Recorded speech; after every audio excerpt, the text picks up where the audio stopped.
আসসালামু আলাইকুম প্রিয় দর্শক, গতকাল দিয়াবাড়িতে মাইলস্টোন স্কুল অ্যান্ড কলেজের উপর ভবনের উপর বিমান বাহিনীর যে প্রশিক্ষণ বিমানটা বিধ্বস্ত হলো, তাতে কত লোক মারা গেছে।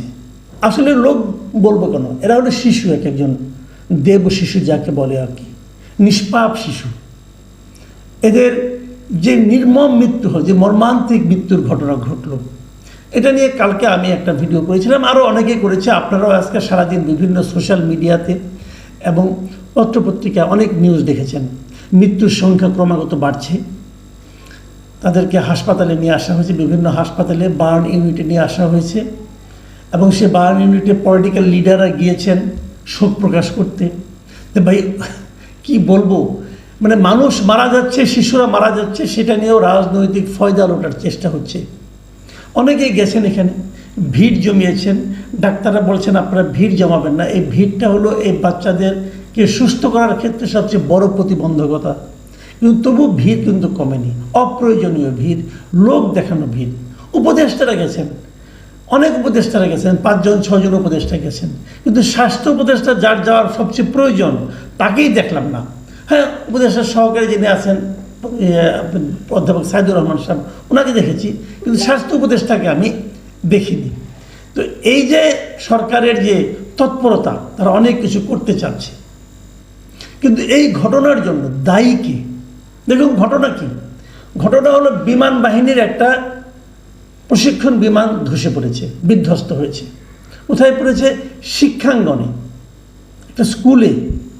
তাহলে এখানে আর তাদের দরকার কি? চিকিৎসা।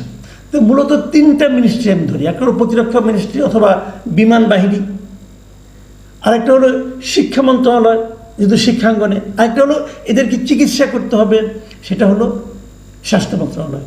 আমি যদি 3টা মন্ত্রণালয়ের কথা বলি, এদের পারফরমেন্স কি? আমার বিবেচনায় পারফরমেন্স হলো জিরো, জাস্ট জিরো। আমি উদাহরণ দিয়ে বলছি আপনাকে।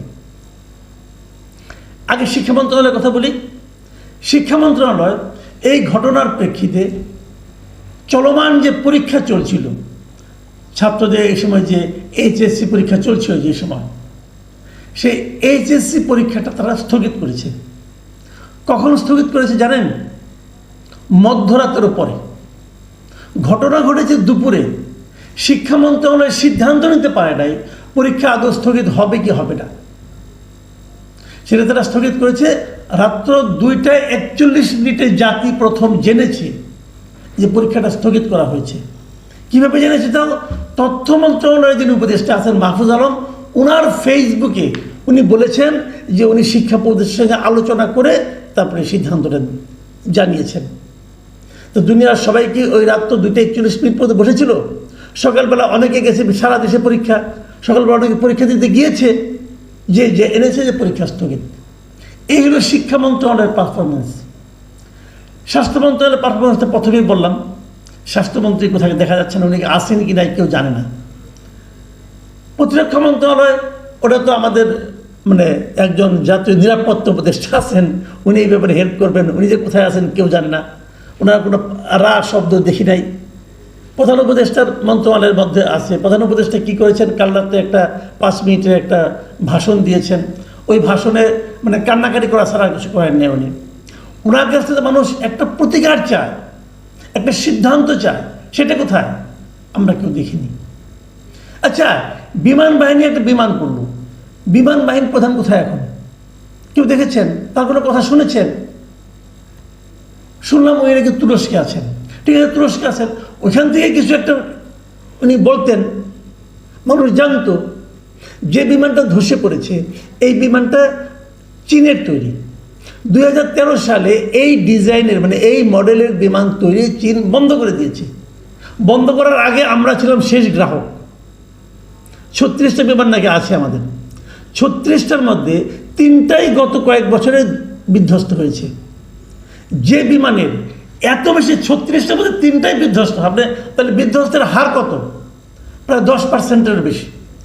এই যে বিমানগুলো বিধ্বস্ত হচ্ছে, এই বিমানটা চালায় কেন? এটা দিয়ে প্রশিক্ষণ করাই কেন?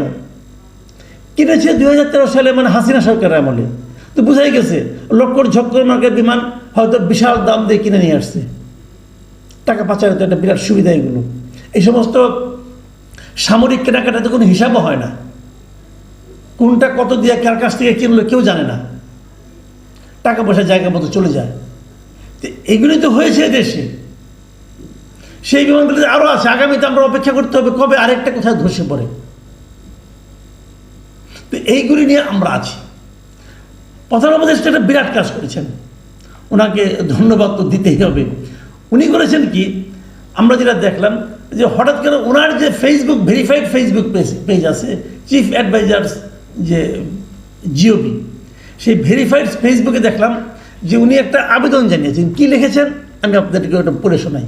উনি লিখেছেন, মাইলস্টোন স্কুল অ্যান্ড কলেজে প্রশিক্ষণ বিমান বিধ্বস্ত হয়ে ক্ষতিগ্রস্তদের জন্য যারা অর্থ সাহায্য করতে চান তারা উপরোক্ত ত্রাণ কল্যাণ তহবিলের উল্লেখিত নম্বরে তা জমা দিতে পারেন। হিসাবের নাম প্রধান উপদেষ্টা ত্রাণ ও কল্যাণ তহবিল, চলতি হিসাব নম্বর হতো সোনালী ব্যাংক, প্রধান উপজেলা কার্যালয়ের কর্পোরেট শাখা। মানে উনি মানুষের কাছে এখন ত্রাণ চাচ্ছেন। ভাই, আপনার কাছে পুরো দেশটাই দিয়ে দেওয়া হয়েছে, আপনি করছেনটা কি? দেশটা চালাচ্ছেন কিভাবে? আপনি বলবেন আগে ওরা সব নষ্ট করে গিয়েছিল। ভাই, আপনার হাতে পড়েছে তাও তো 1 বছর হয়ে গেল। এই 1 বছর আপনি কি করলেন? প্রতিরক্ষা মন্ত্রণালয় আপনার নিজস্ব মন্ত্রণালয়, কি করেছেন আপনি? আপনাকে কিছু বলা যাবে না? কেন বলা যাবে না? জনগণের অর্থের যে তসরুপটা হয়েছে আপনি বিচার করেন, এটার তদন্ত করেন, দেখেন কেন কি হচ্ছে। কোনো আলোচনা নাই। আজকে 2 জন উপদেষ্টা এবং আমাদের মহামান্য প্রধান উপদেষ্টার মাননীয় প্রেস সেক্রেটারি তারা গিয়েছিলেন সে মাইলস্টোন কলেজে, যে ওনারা কি কি করবেন না করবেন এগুলো বলেছেন। ফল কি হয়েছে? ছাত্রদের ধাওয়া খেয়ে আরেকটা ভবনে যে লুকিয়েছেন, বেরোতে পারছিলেন না অনেক সময়, দীর্ঘ সময়। কেন?